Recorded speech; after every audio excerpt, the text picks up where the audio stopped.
Bonjour Lucien Mallet. Oui, bonjour. Vous êtes le président de H2V Industrie, un acteur majeur, on peut le dire, dans le secteur de la transition énergétique. Expliquez-nous vos activités en ce sens. Quelles sont les solutions que vous déployez? Écoutez, c'est simple. Nous nous positionnons sur la production massive d'hydrogène, essentiellement par électrolyse de l'eau.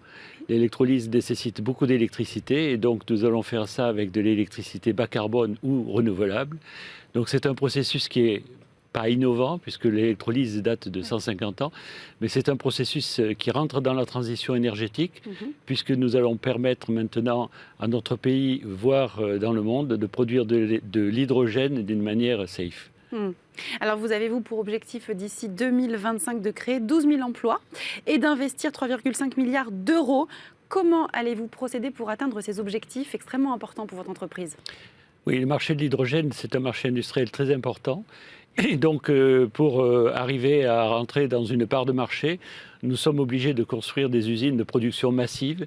Ces usines vont nécessiter beaucoup d'emplois.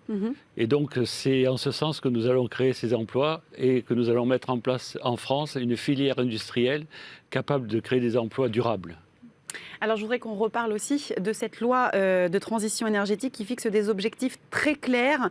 Je donne quelques exemples. Réduire la consommation énergétique finale de 50% en 2050 par rapport à la référence 2012, en visant un objectif intermédiaire de 20% en 2030, ou encore porter la part des énergies renouvelables à 23% de la consommation finale brute d'énergie en 2020 et à 32% de la consommation finale brute d'énergie en 2030. Alors, selon vous, est-ce que nous allons atteindre ces objectifs?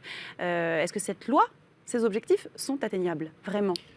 Oui, effectivement, nous travaillons sur la possibilité de mettre en place des réglementations et donc l'État là-dessus nous suit parfaitement, puisque le vecteur hydrogène n'était pas dans le code de l'énergie. C'est la première chose qu'il faut faire, rentrer ce vecteur énergétique dans le code de la loi, dans le cadre de la loi, pardon, et faire en sorte que nous puissions petit à petit produire de l'hydrogène d'une manière propre, puisqu'aujourd'hui la production d'hydrogène se fait à partir du gaz naturel.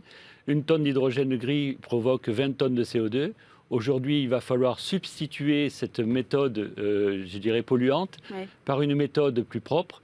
Et par conséquent, les pouvoirs publics doivent nous aider à faire en sorte que la méthode de production d'hydrogène par électrolyse de l'eau passe en priorité dans l'industrie, dans la chimie et voire demain dans la mobilité électrique, puisque l'hydrogène sera certainement le carburant avancé du 21e siècle. D'accord.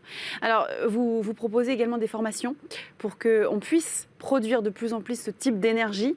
Vous employez d'ailleurs, c'est vrai ce qu'on a marqué dans vos objectifs, de plus en plus de personnes.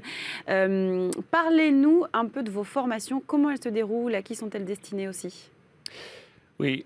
En tant que chef d'entreprise, il faut savoir que nous avons une responsabilité. Nos employés vont travailler dans des usines de production massive d'hydrogène. Donc l'électrolyse, c'est un procédé quand même complexe, mais qui est maîtrisé.